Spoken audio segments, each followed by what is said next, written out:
nggak bisa kalian tetap punya mentality selalu jadi perintis aja, pewaris, perintis, or things in between. Nggak sesimpel itu juga sih ya. Orang bilang, oh ya enak lu pokoknya udah setupnya bagus segala macam. Tapi kan yang teman-teman nggak sadar, justru dengan hal yang bagus itu banyak yang diperebutkan, banyak yang dipergunjingkan, banyak politics, banyak power dynamics. Apakah semua orang bisa jadi perintis atau entrepreneur? I would say enggak sih. Mereka kalau jadi pewaris pun kadang-kadang lebih punya heavy burden to prove themselves ya. Tapi for me hands-on itu adalah you know the details of what's going on in your company. Karena kalau nggak hands-on, you cannot drive the company in a proper way. Kamu dibegoin timnya lah, nggak ngerti apa-apa. Jadi entrepreneur itu harus bisa fokus on the right thing sih. Jangan pusingin bikin kantor di SCBD dulu. Nggak begitu penting buat bisnis. Jadi nafasnya kita jaga. Share tentang bagaimana surviving through a storm. Tapi I think yang bikin company itu juga survive is good leadership.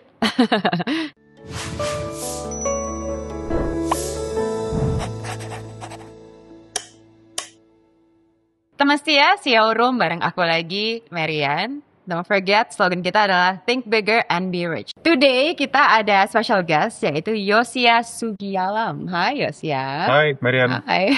Good to see So, you what's the again. nickname? Woo! Yosia tuh di mana, apa sih? Bang Yos gitu kayak. Tergantung kalau pagi sama malam enggak lah. Oke, oh wow. Oh, what's your nickname sebenarnya? Growing up? Growing up just Yos. Yeah. Oh, just Yos. Yosia, and that's it ya. Kalau di kantor Pak Yos. Pak Yos, betul. Oke. Kalau Unfortunately istri dipanggil. manggil Yos apa? Oh ada sih nickname, tapi Apa nih? ada. Kayaknya sedikit malu. Oh ya udah nanti Oke. kalau kita udah lebih Oke. intimate ya, kita bisa tahu Siap. panggilan sayangnya. Anyway, Yosia Sugialam, mungkin banyak teman yang nggak tahu siapakah Yosia. Kalau ditanya siapakah seorang Yosia Sugialam? Pertanyaannya tiba-tiba berat juga nih. Iya nggak, emang kita selalu berat makanya deh. Kalau nggak berat itu ya stops ya. Sebenarnya pertanyaannya kalau ditanya siapa Yosia, ya I always refer back. Mungkin orang banyak kenal bilangnya oh Yosia itu CEO-nya Paper gitu ya. Terus bilangnya oh Yosia itu orangnya humble gitu ya, bilangnya orangnya smart dan sebagainya. Which okay, I receive that as a positive note. Cuman I will always attribute who am I today itu on 2% sih, Marian. Okay. One is my late dad gitu ya. Yang Your late dad. ya udah meninggal Meninggal my kapan dad. ini? 2013, Oh. 2013, when I was about 25 years old. Sorry belum sampai sih. 23 waktu itu ya. 23. Kelihatan masih muda berarti ya Yosia ini ya. Ya, hopefully di kamera masih kelihatan begitu. Ya, tapi 23 years old. Yeah. Terus kedua is also my wife Pak, yang have been with me in the past sekarang berapa ya? 16 years mungkin dari sejak pacaran sampai nikah sekarang. So those two will be what defines I am today. And it's a combination of life experience, losing my dad early in my life, terus kemudian went through ups and downs in my life through bareng my wife juga sih. So that will be what makes me today lah. Ya, gitu. Kayaknya istrinya peran besar banget ya buat hidupnya Yos ya.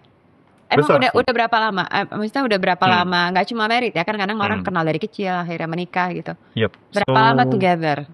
Pacaran itu 2008 ya. Oke. 2008 pacaran 8 tahun, terus kemudian married tahun 2016. Oke. 8 tahun pacaran. Butuh segitu lama untuk yakin gitu ya? Oh bukan, itu simply karena masih di bawah umur aja sih. Oh oke. Jadi dari sekolah kenalnya? Dari sekolah. Dari Dan sekolah. fun fact, dia itu pacar pertama. Ya. No way. Pacar pertama dan terakhir. Gitu. Pacar pertama dan terakhir, amin ya.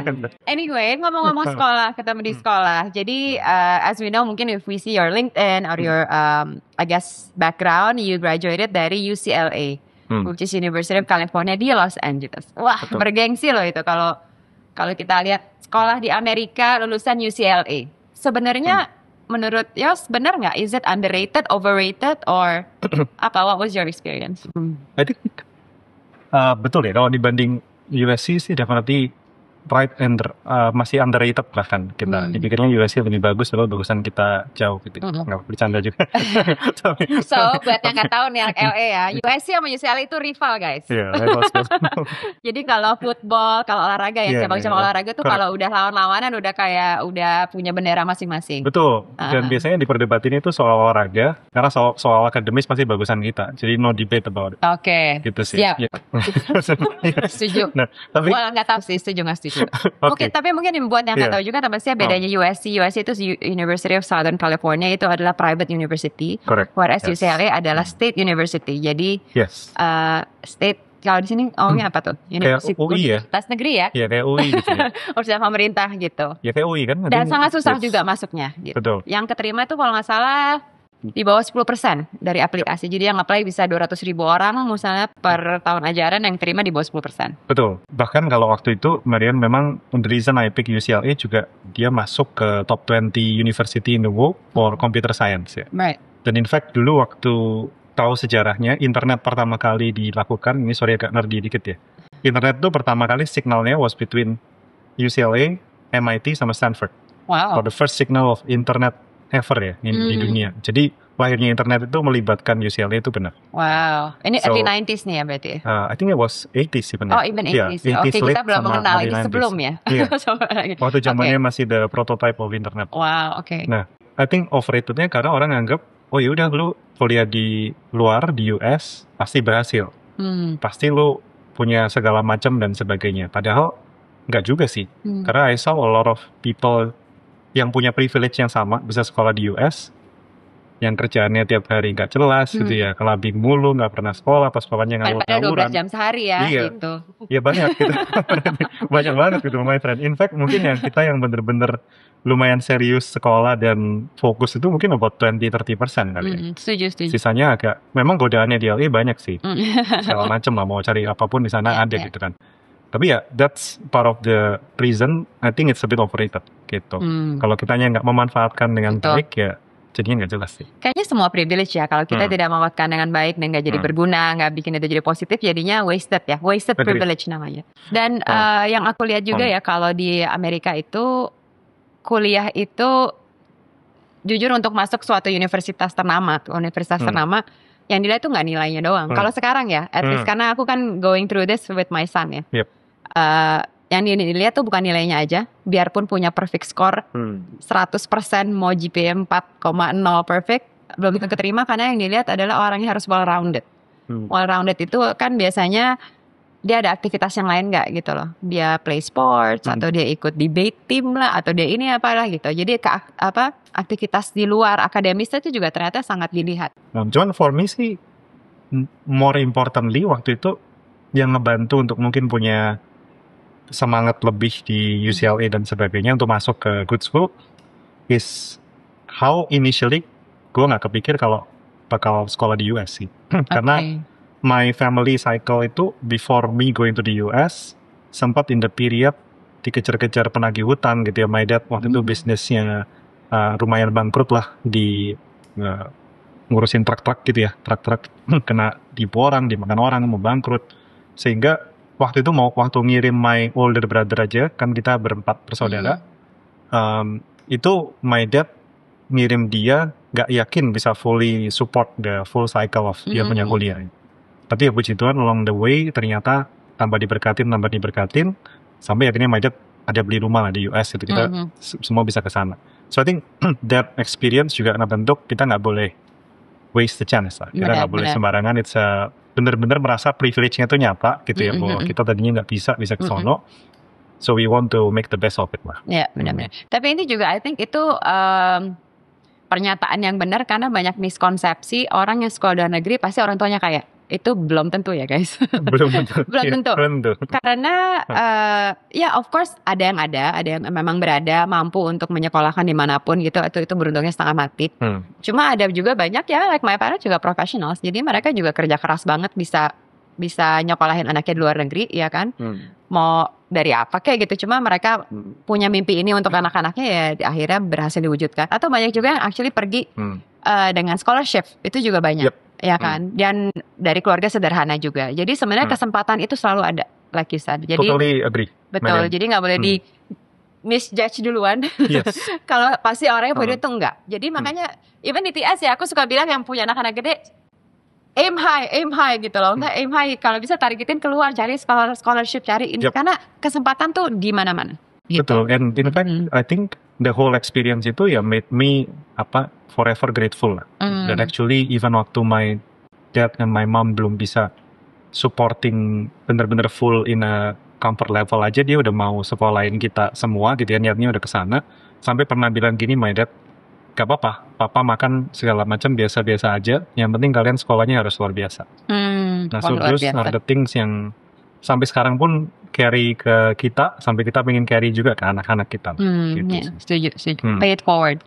Nah, speaking of your parents ya, mungkin biar sedikit lebih tahu tentang backgroundnya, Yos, family backgroundnya. Kan tadi dibilang karena mereka pengusaha juga, mengusahakan semuanya anaknya bisa menjadi lebih berhasil lagi gitu kan, bisa sekolah to the best schools gitu. Emang backgroundnya apa, usahanya apa, dan upbringingnya seperti apa sebenarnya, Yos?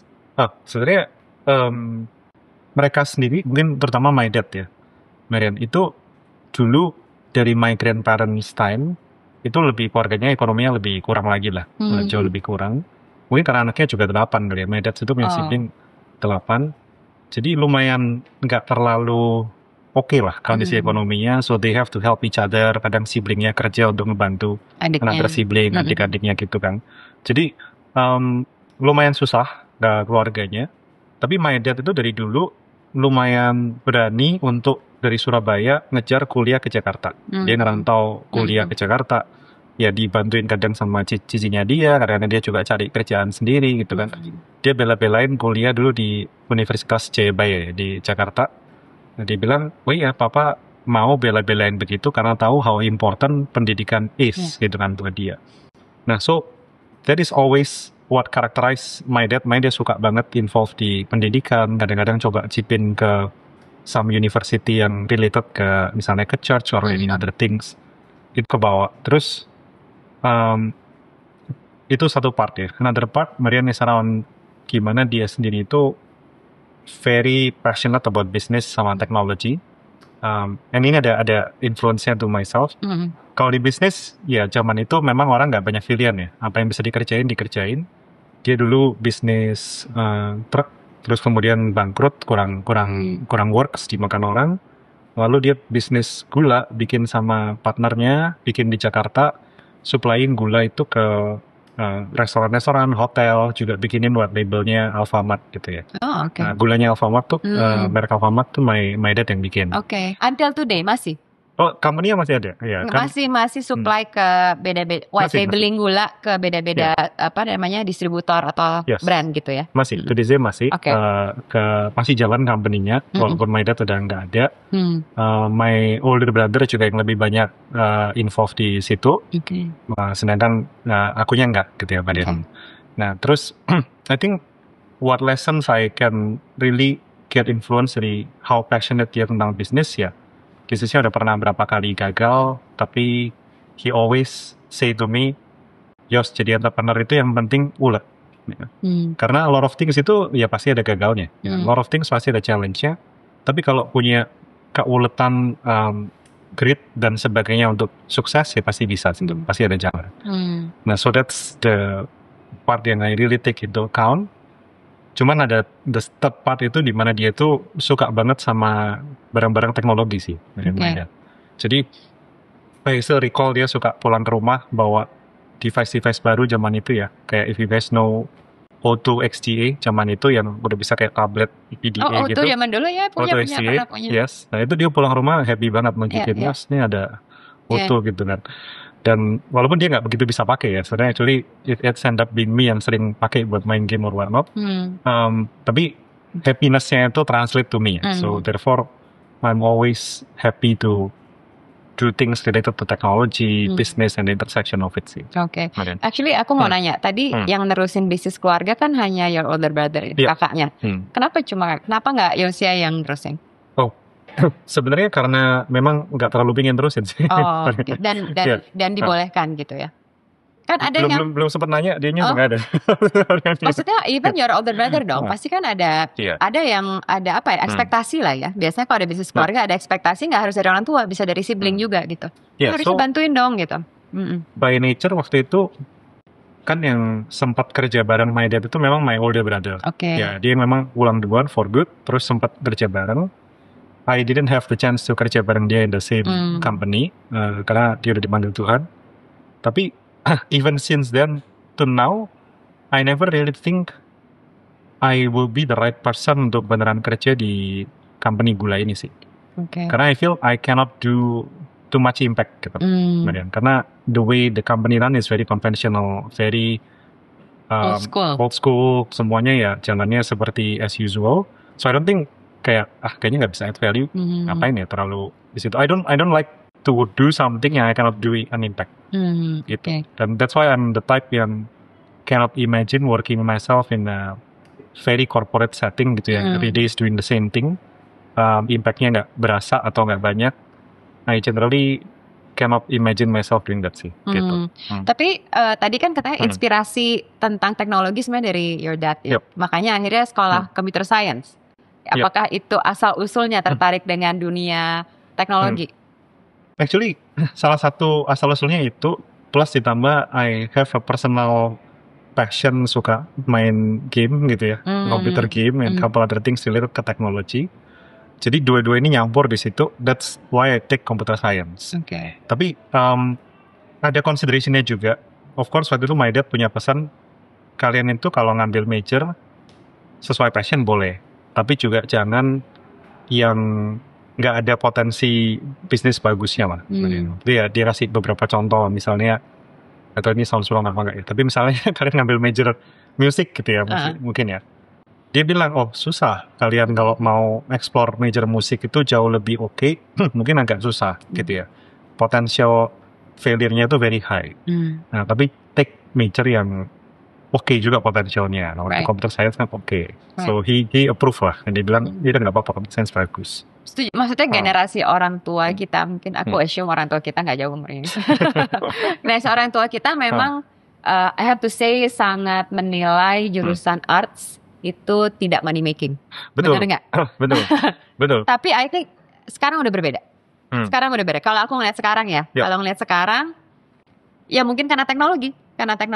Jadi arts itu udah semakin accessible, semakin bisa dipasarkan, semakin bisa ditunjukkan gitu ya. Kalau zaman dulu kan bikin musik aja susah banget gitu. Harus punya uang dan modal untuk record satu track gitu loh, satu jam. Karena sekarang bisa rekaman di rumah karena teknologi. Jadi mungkin ada perubahan zamannya di situ juga kali ya. Iya, makanya sekarang kan apa-apa nggak berani motor musik kan ya.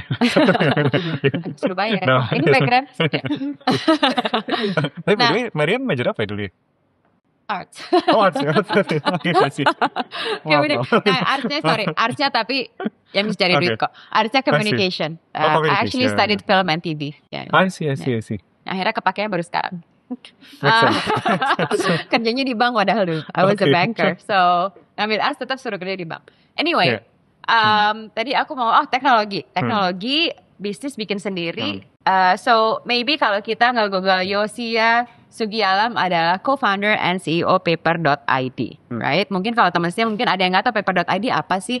Kalau aku mungkin yang karena sering transaksi online ya, tahu nih paper.id apa gitu loh. Cuma mungkin kalau in layman terms, dalam bahasa yang sangat mudah dipaham, paper.id itu apa fungsinya? Oke, sebenarnya in a very simple terms, kita suka bilang paper.id itu bisa menggantikan semua kertas-kertas bisnis yang ada di bisnis. Makanya kita namain sengaja paper.id kan. Pinginnya papernya jadi digital lah gitu.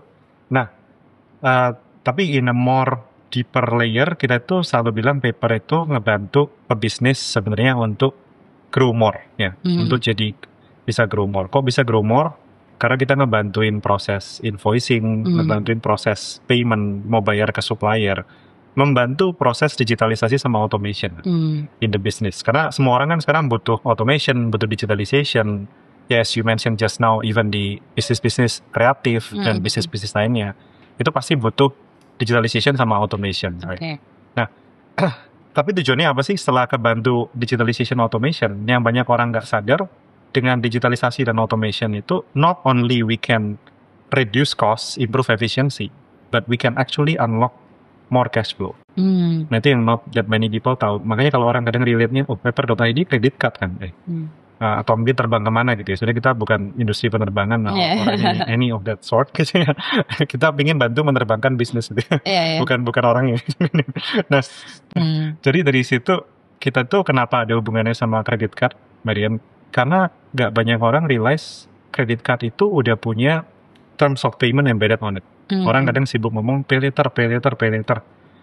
Ya credit card is the original pay later, ya kan kalau orang tahu. Cuman betul jarang orang menggunakan credit card initially di B2B setting, di business setting dan sebagainya. So we are quite happy and proud bisa serve more than tens of thousands of companies di Indonesia, shifting the industry jadi pioneer in B2B payments dan on credit card sih. Right, gitu. Amazing. Nah, paper.id, kenapa bikin paper.id di awal? Karena you see a problem in your own situation atau gimana? Ini udah berapa tahun? Udah 10 tahun ini? We started 8 tahun. Almost 8 tahun. 2017 ya? We started 2017, so by now about 8 years. Dan kenapa bikin paper? Sebenarnya ada beberapa layer ya. My personal motivation sih sebenarnya always relate bahwa dulu I felt I cannot really give back to my parents directly gitu ya. Mereka sebagai individual dan sebagai entrepreneurs. So I always have the heart untuk membantu entrepreneurship. Karena kita hidup dari entrepreneurship, jadi bisa sekolah luar negeri. Kita juga live and breathe entrepreneurship. Kita pingin selalu bisa ngebantu all the entrepreneurs di Indonesia sih. Itu selalu jadi joy lah. Ya. Joy for me. Bisa ngebantu dan sebagainya gitu. Tapi more specifically, bisnis kita itu dulu di Gula pun yang tadi Marian mention, is a very B2B business ya. Yang justru for me personally I'm much more familiar with B2B process daripada B2C. Tapi waktu itu merasa kok aneh ya, B2C proses sudah maju banget, B2C payment dan sebagainya itu bagus banget, kayak ada Tokopedia, Gojek and all of the companies. Tapi waktu balik ke company kita atau company sejenis itu ya B2B, semuanya manual. Mulai dari proses tukar fakturnya, proses pembayaran rekornya, proses temponya, semuanya manual. Nah itu yang kita jadi merasa, why kita udah sekolah kasarnya jauh-jauh di US gitu ya, udah pernah kerja ngurusin B2B system dan sebagainya, masa nggak bisa sih kita solve this problem? Right. Itu yang jadi lahirlah paper.id. Lahir paper. Oke. So tadi Yosia bilang sudah menikah. Actually because I know your wife. Cuma belum punya anak kan ya? Sudah sorry udah punya. Masih kecil ya? Iya, jadi I have two kids, umur 7 sama umur 5. Yeah. So one day would you like them to melanjutkan paper.id sebagai pewaris? So menarik, Marian. Actually my kids have this exact conversation with me mungkin couple months ago ya. Oh, udah ngerti? Udah ngerti. Yang umur 7 lumayan udah ngerti. 7 tahun udah ngerti. Kalau bapaknya punya papa mamanya menjalankan sebuah bisnis dan mungkin aku akan meneruskan gitu. Dia ngerti dan malah pernah ngomong begini, oh ya I want to continue paper.id. Wow. Ya anak ini lumayan unik. Dia pun udah dari kecil nanyain, Daddy, what is the best computer science university in the world? Wow. So I mentioned Stanford gitu kan. Dia bilang, okay, I want to go to Stanford gitu kan. Dia sendiri yang ngomong ya, bukan kita yang maksa gitu. Amin. Kita amin, kita support kan. Terus dia nanya, emang UCLA urutan berapa? Oh ya, UCLA sedikit di bawah Stanford lah, computer science gitu kan. Nah, tapi on this, I mentioned to him gini, jangan, namanya kan Azarel. Azarel, nggak usah, jangan. It's better for you to build your own thing, gitu ya. Karena I think what's important, that values will build paper.id, dan kenapa kita bikin itu ada missionnya kita. Kita own that mission, kita own that values. Value itu dasar-dasarnya you can implement. Yeah. You should have all the good things, integrity, grit, passion, dan juga vision gitu ya. Tapi you don't have to do the same thing. And I rather you don't have to do the same thing. You do your own passion, your own thing. Tapi with the foundation yang bagus, then it will make me proud. Wow, it's a very great advice. Dan cukup modern ya. Iya. Modern sekali. Karena I do know banyak entrepreneurs yang pertama mereka mewariskan sebagai pewaris lah ya. Sebagai pewaris, dan karena itu udah turun-temurun, dia juga expect anaknya akan nerusin. Which is I know in some cases ada teman-teman entrepreneur yang sebetulnya nggak begitu bahagia sebagai pewaris karena mungkin panggilannya beda gitu kan, panggilan hidupnya beda. So this is interesting karena online ini lagi banyak banget bahasan tentang pewaris dan juga perintis, right? I think Yosia sekarang posisinya adalah sebagai perintis karena you build your own business as the first generation. Mungkin kakaknya Yosia sekarang adalah pewaris karena meneruskan bisnis bapaknya gitu kan. So one day, anak umur 7 tahun bilangnya mau mewariskan, cuma kan nggak pernah tahu ya. 20 tahun lagi bisa berubah ya. So that was a very great advice. Cuma what happens kalau dia nggak terusin, so you just hire professionals atau apa? Itu apa sih legacy plan-nya kalau menjadi seorang entrepreneur? Yeah, this is a very interesting question. Jarang ditanya begini juga sih. Makanya untung lo pernah tanya ini. Memang gini sih, kita ngebikin startup punya mission apa sih? For me personally, Marian, I want to make impact yang bisa industry changing ya. And I think puji Tuhan by now kita udah jadi one of the pioneer di Indonesia. Most banks know us gitu ya, for better or worse gitu ya. Kadang-kadang ada yang sebel sama kita, ada yang sayang banget sama kita ya. Puji Tuhan sekarang udah tambah sayang sama kita sih, most of them gitu ya. Tapi we know full well with good intention pun dan dengan disrupting the industry pasti ada friction.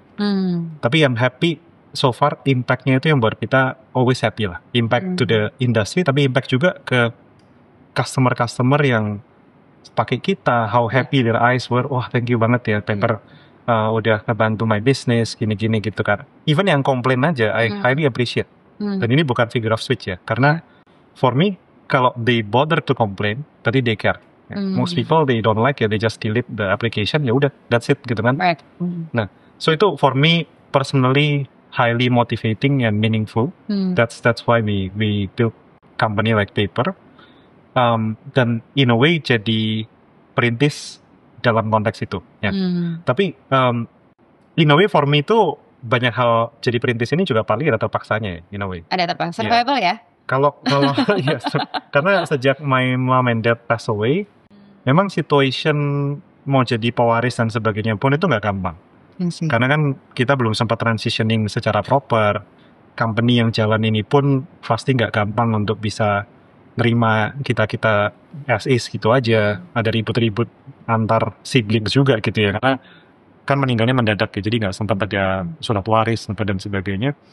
So therefore sampai sekarang pun masih ada agak jelibetnya ya, family situation. So therefore for me personally I rather do my own thing anyway yang bisa jalan dengan cakep.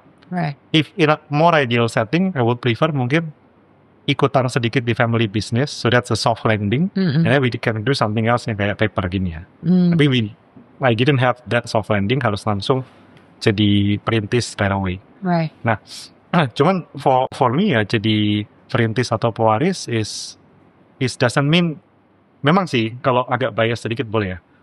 Boleh kok. Jadi perintis itu memang pasti lebih tough secara uncertainty sih, udah pasti lah. Itu ya boleh dibilang bias, tapi juga bangkainya juga di situ karena uncertainty pasti industry changingnya kalau pay off jalan. Tapi I now hang out juga mungkin bahkan in the same community sama Marian ya. Actually meet juga a mix of pewaris, perintis, or things in between. Ya mereka tuh banyak yang nggak sesimpel itu juga sih ya. Orang bilang, oh ya enak lu pokoknya udah setupnya bagus segala macam. Tapi kan yang teman-teman nggak sadar, justru dengan hal yang bagus itu banyak yang diperebutkan, banyak yang dipergunjingkan, banyak politics, banyak power dynamics gitu-gitu. Nggak bisa ngapa-ngapain sesuai mau dilakukan. So yeah, always there is a trade-off. I don't think one is necessarily easier than the other. Cuman kalau disuruh milih pun, even if my dad were still around, I think I would still prefer to emulate what he did as a perintis daripada heavily jadi pewaris. But that's just me. Ya, beda-beda lah ya. Nggak semua orang juga, I think, I don't know. Tell me what you think.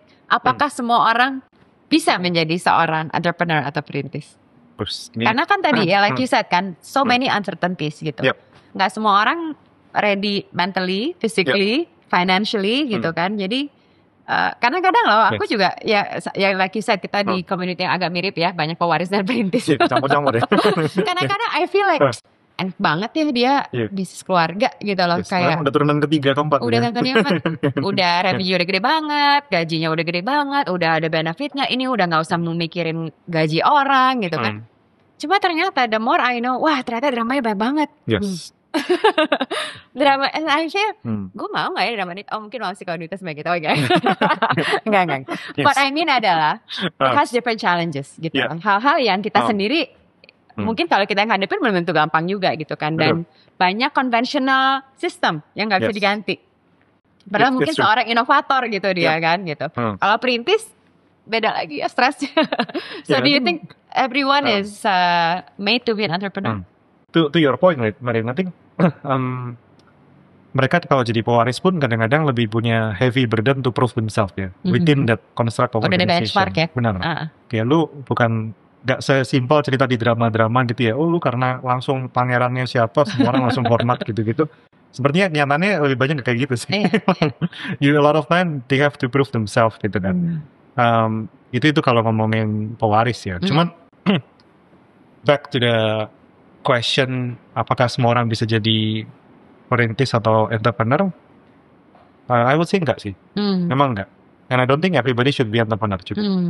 Karena I think as the analogy is like, enggak semua orang enjoy naik roller coaster kan. And it shouldn't be the case semua orang harus enjoy naik roller coaster. And jadi entrepreneur itu, I would say, if you enjoy the thrill of roller coaster, thrill of something uncertain dan sebagainya gitu-gitu, maybe you should be entrepreneur. But if you don't, ya nggak usah sih. Dan emang nggak seluruh orang di dunia harus suka roller coaster. Kalau siapa yang kerja, kalau semua entrepreneur ya.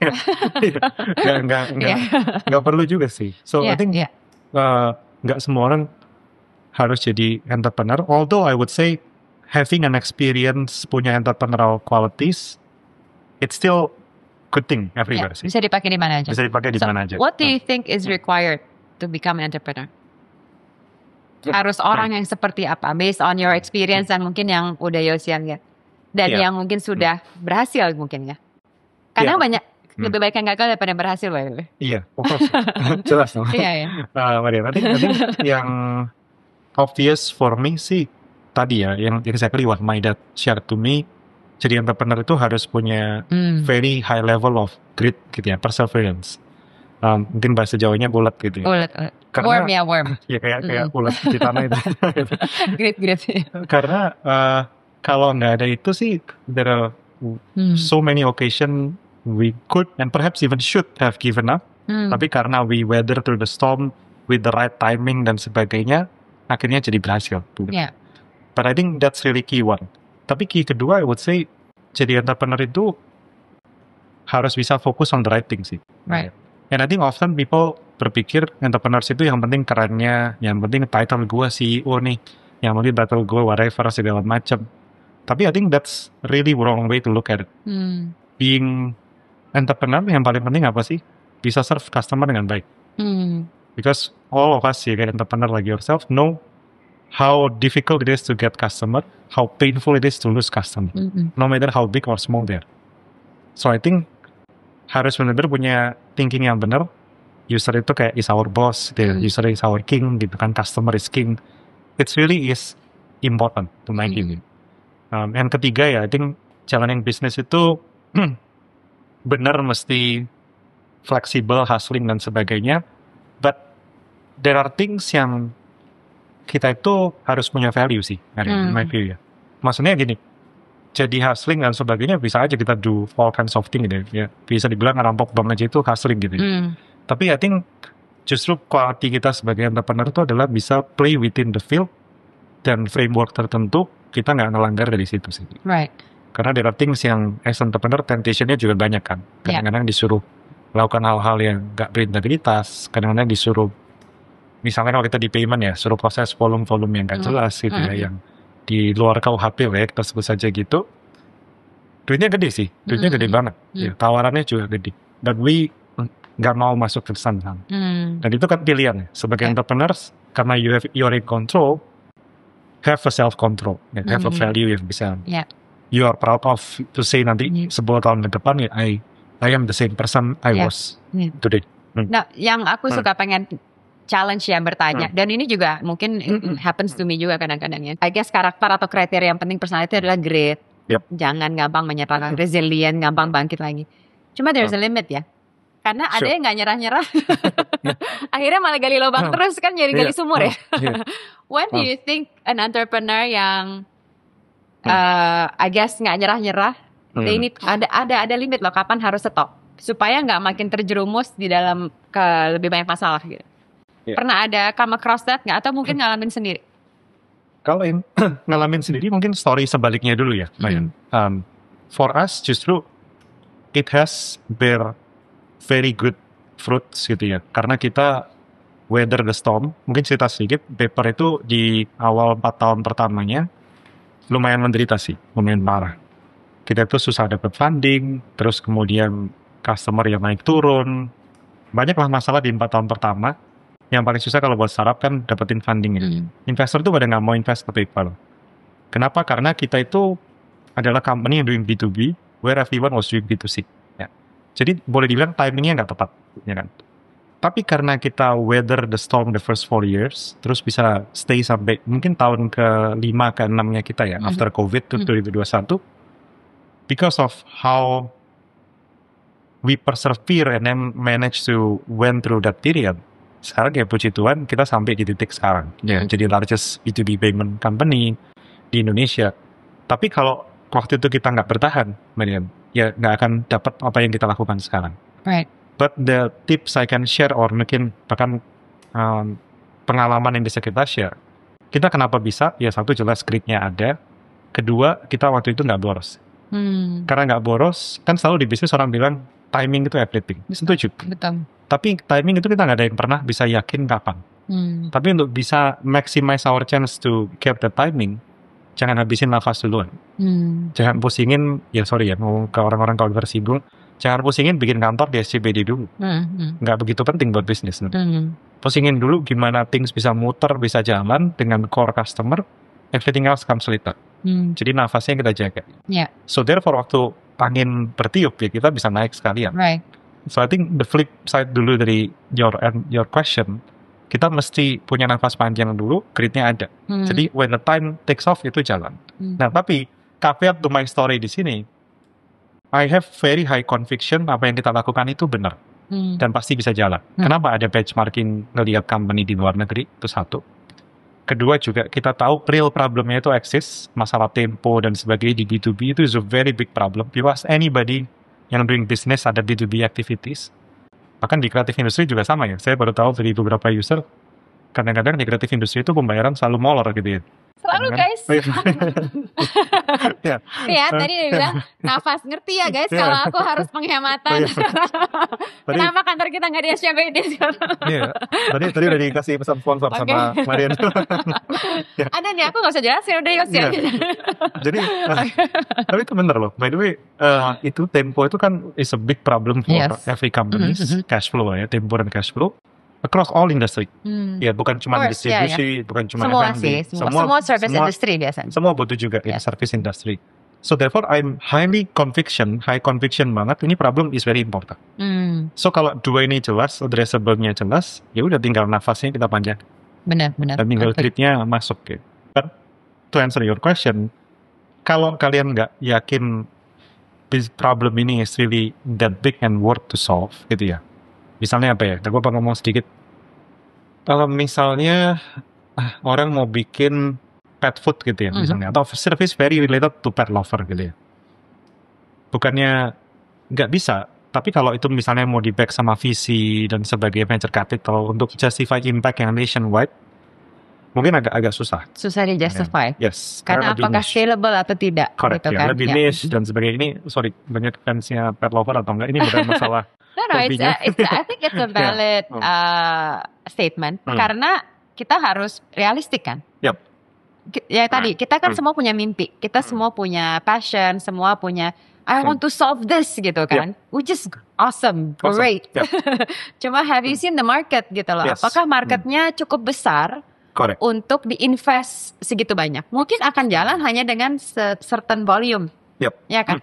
Karena mungkin kalau kita lihat secara populasi Indonesia atau kota besar lah, nggak semua orang mungkin punya pet dan would spend that much for their pets. Yes, mungkin Jadi cuma ya, di Jabodetabek aja Yeah. really high. Another example ini baru kepikir, misalnya dulu sempat kepikiran di US kan, you know Home Depot di US Yes, kan? of course. It's a very do-it-yourself Hardware store. culture, hardware store.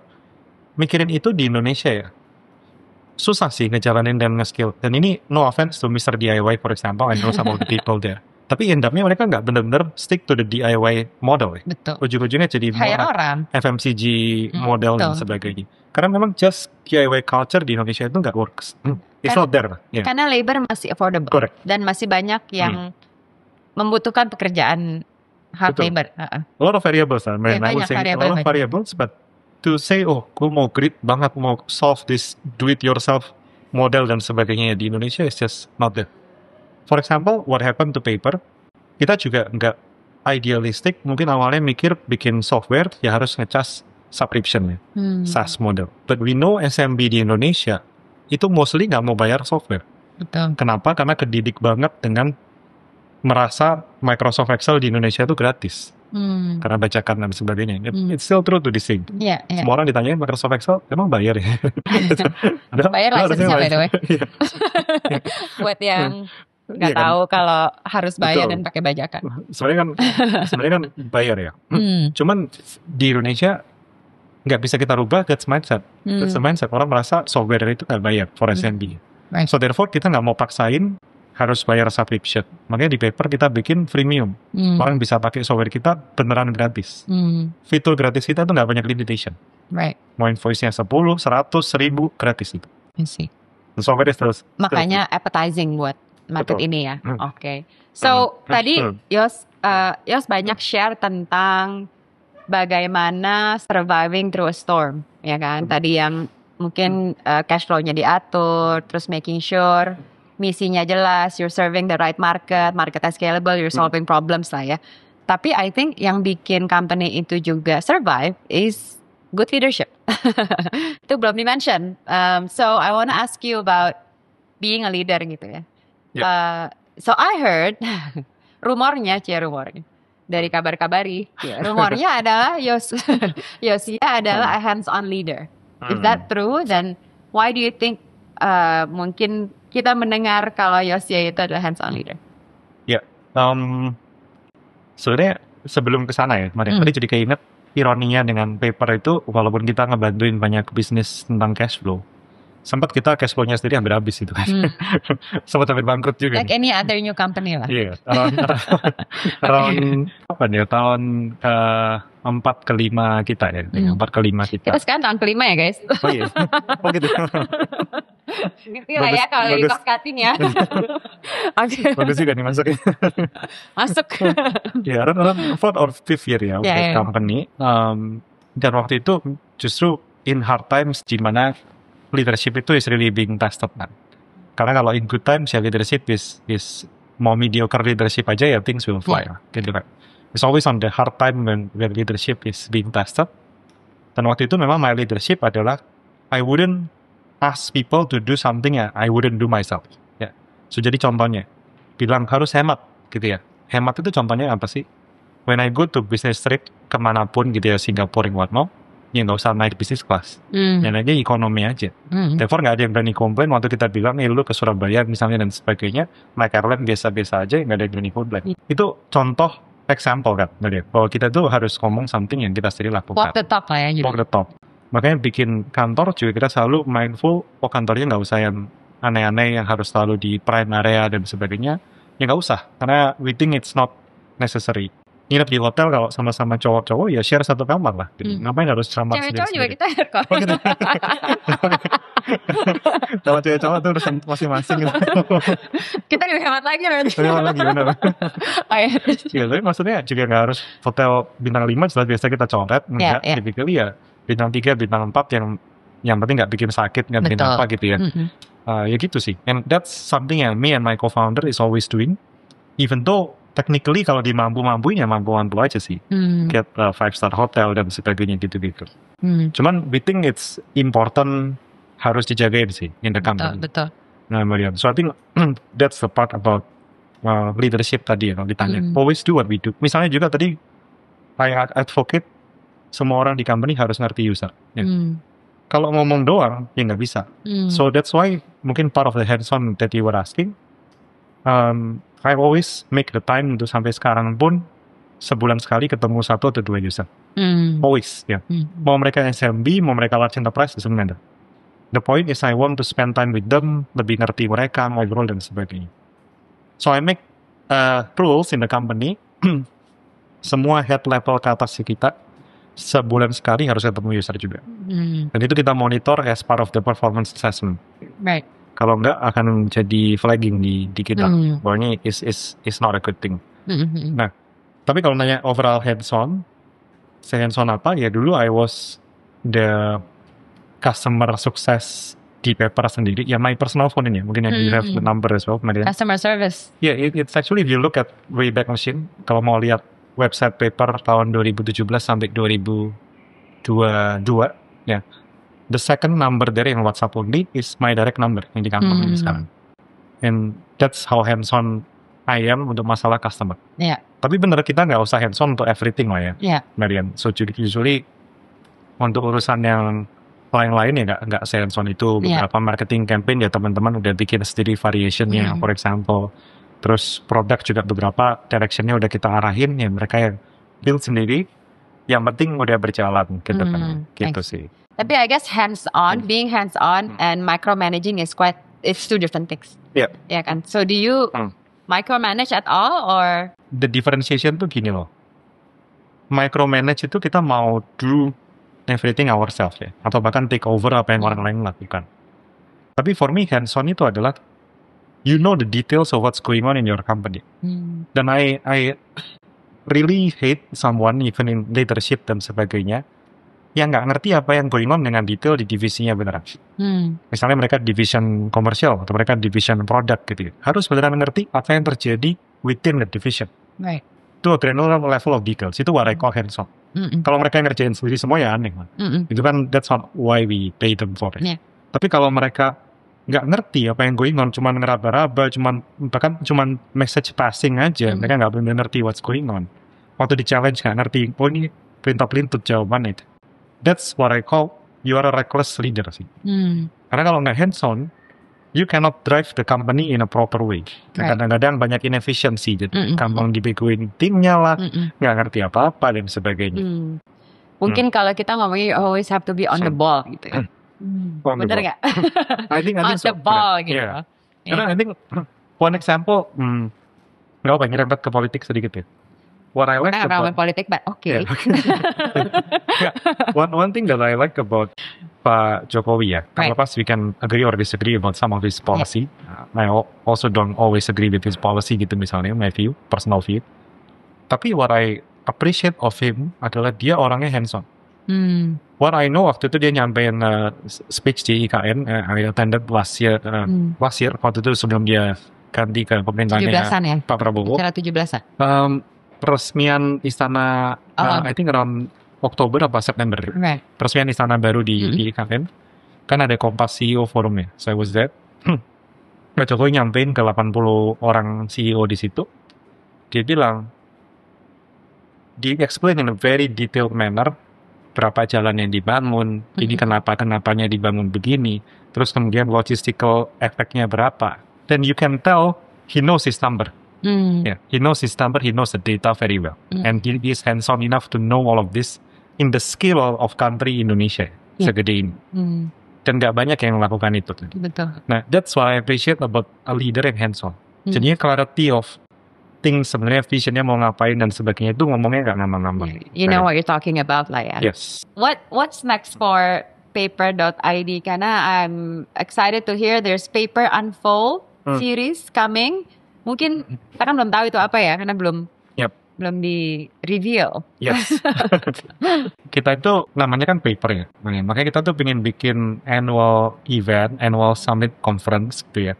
Yang celebrate, solidify how kita bareng customer-customer kita, mau SMB maupun large enterprise, itu udah shift B2B industry di Indonesia so much. Ya, dan ini mau kita celebrate, mau kita solidify, mau kita push forward lagi dengan adanya paper unfold ini. I see. Nah, kenapa namanya unfold ya? Karena kita kertas, kita mau Yes. buka something gitu ya. Okay. Nah, tapi apa yang di unfold lagi adalah all of this lock potential atau mungkin baru partially unlock potential itu mau kita unfold even more part of the technology implementation. Ya, karena kita mau compete ke global scale, mau become Indonesia lebih keren lagi 2045 gitu ya. Kita harus selalu punya competitive advantage in technology. Nah, cuman mungkin yang kita pingin jawab dari this paper unfold juga, orang banyak bingung, jangan-jangan gue ngadopsi teknologi, nanti gue harus jadi orang yang berbeda. Or I have to sacrifice my values. Or I have to be a very ruthless person or company. Or kehilangan soul-nya ya, nyawanya dari satu company. Itu yang kita justru mau bilang dari paper unfold ini, lu bisa kok jadi company technologically very advanced, tapi don't lose your heart. Karena legacy yang bagus-bagus dari company di Indonesia ini gak harus berubah atau jadi orang yang berbeda sih. Itu justru bisa jadi tetap bagus, tapi company yang maju. Yeah, agree. So, tadi penasaran kan kita sering mention paper. Kenapa paper? Karena kita itu deal with a lot of papers, tapi you're actually digitizing this. Ya, jadi supaya orang nggak usah deal with a lot of papers. Yep. What do you think in maybe 10-15 years time? Sekarang aja kita udah jarang banget bawa cash ya. Just kita ngomongin ini deh, daily lifestyle kita aja as a user, as someone who makes transaction daily gitu ya. Sekarang aja udah jarang bawa cash. What do you think? I don't know from your perspective, karena you're also in sort of financial technology juga. In 10-15 years, what is the future gonna be in terms of I guess payments and transaction and behavior seorang konsumen? Yeah, I would highlight terutama di B2B setting ya, Marian, di mana kalau buat teman-teman di sini yang belum familiar, di B2B itu transactions itu is never done cuman karena terima uang masuknya. Enggak, biasanya harus dicocokkan kembali dengan dokumen kayak invoice, purchase order, delivery order, dan kemudian cocokin temponya juga sudah benar apa belum, baru tuh dianggap selesai. Beda sama mungkin di consumer, kita pokoknya bayar ya beres gitu kan. Nah, kenapa begitu? Karena B2B is talking about scale-nya, transaksinya besar-besar, puluhan juta, barangnya juga recurring dan sebagainya kan. Nah, so what I dream about tahun 2030 misalnya gitu ya, di Indonesia ini sudah nggak perlu lagi sih ada tukar faktur manual. Sudah nggak perlu lagi ada kasus-kasus di mana businesses nggak berani nambah customer karena urusan cash flow. Karena mereka dipaksa jadi bank kan. Right. Nah, kita pingin all of this itu change tremendously di Indonesia in the next 3 to 4 years.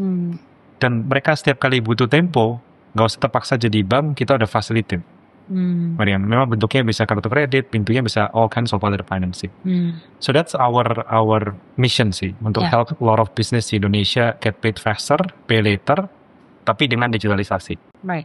Tapi I think challenge-nya, I mean, when you talk to small businesses ya, kadang-kadang hal ini menjadi tantangan karena credit score or credit history, yang akhirnya yang tadinya mau loan, syaratnya luar biasa, especially as a company, benar nggak?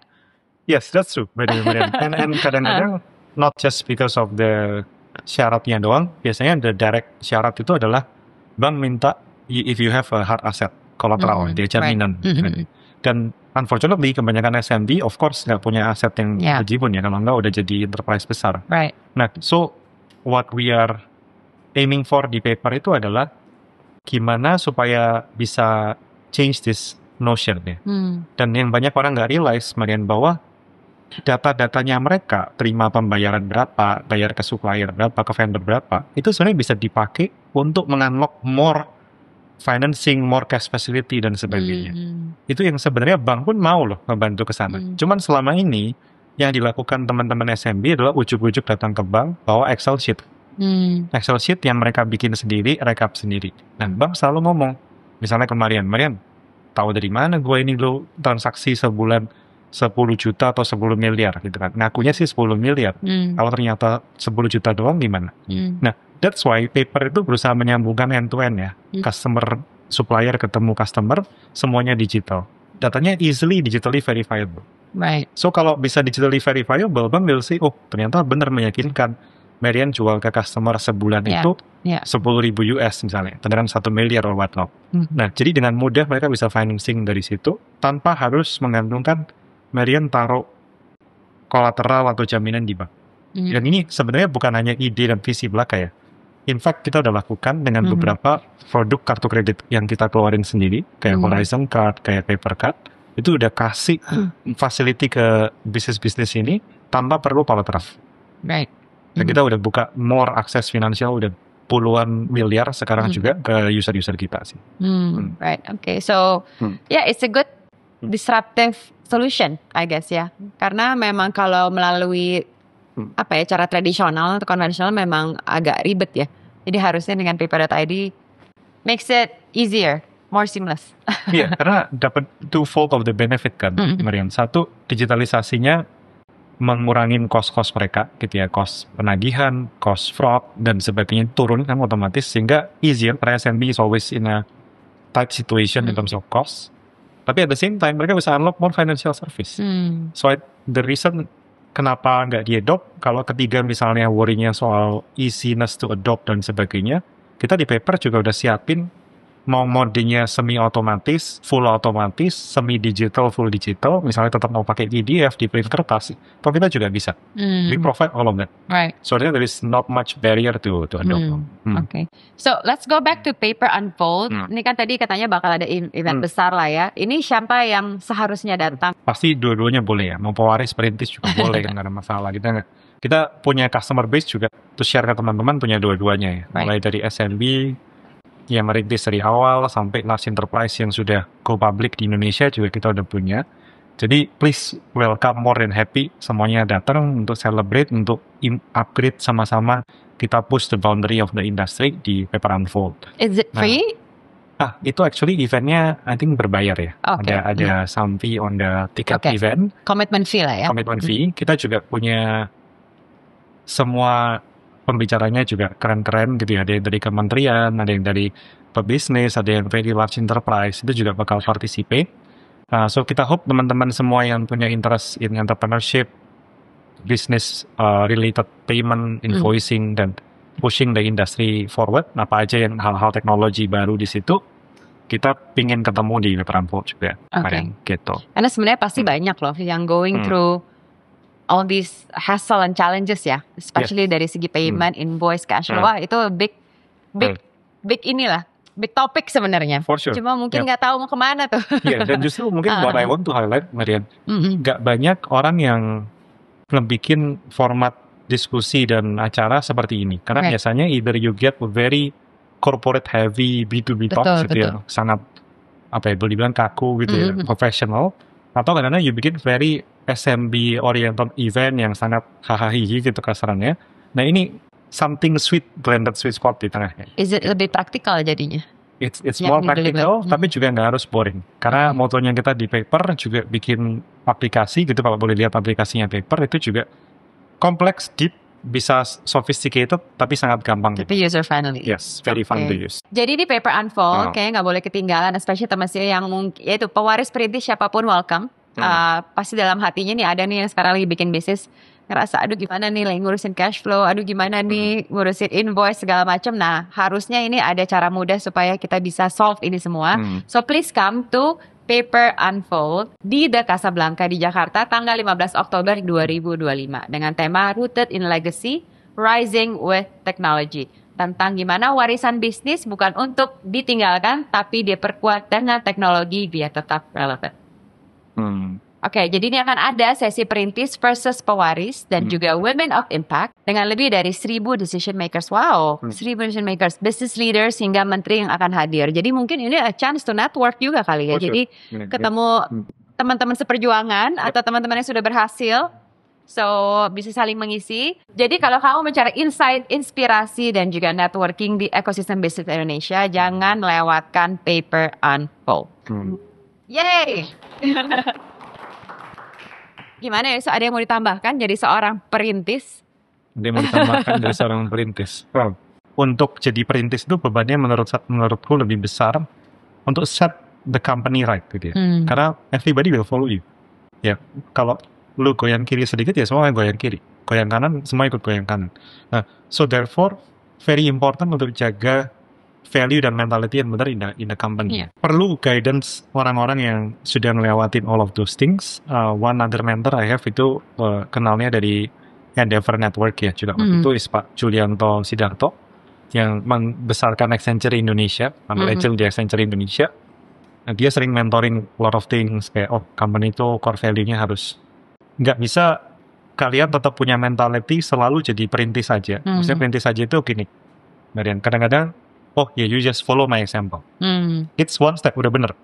Mesti bisa follow example, nggak cuma ngomong doang, ngebacot, tapi nggak melakukan gitu.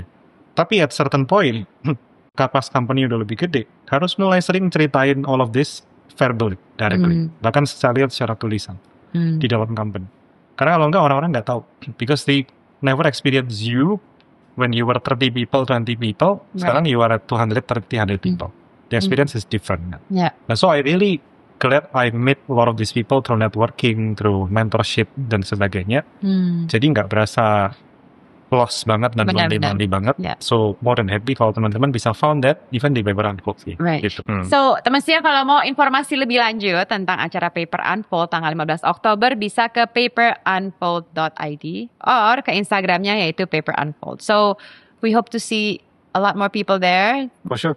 Lebih banyak belajar dari satu sama lain kali ya. Yeah, more than happy ketemu most of the teman-teman langsung di sana untuk ngobrol, untuk share things, dengerin juga, kita bisa learn gitu sih. Thank you so much for sharing. Thank you so much udah datang ke CEO Room. Semoga semakin banyak teman-teman setia juga yang bisa think bigger and be richer, nggak cuma di financial tapi ilmu juga. So thank you. Mungkin nanti kita ngobrol-ngobrol lagi kali ya. Next time. Thank you, Marian. Thank you so much, Josh. Thank you so much teman setia for watching. Jangan lupa kita ada membership di TS Media YouTube channel dan juga Friendsivity Community di Instagram. Thanks for watching. We'll see you in the next CEO Room.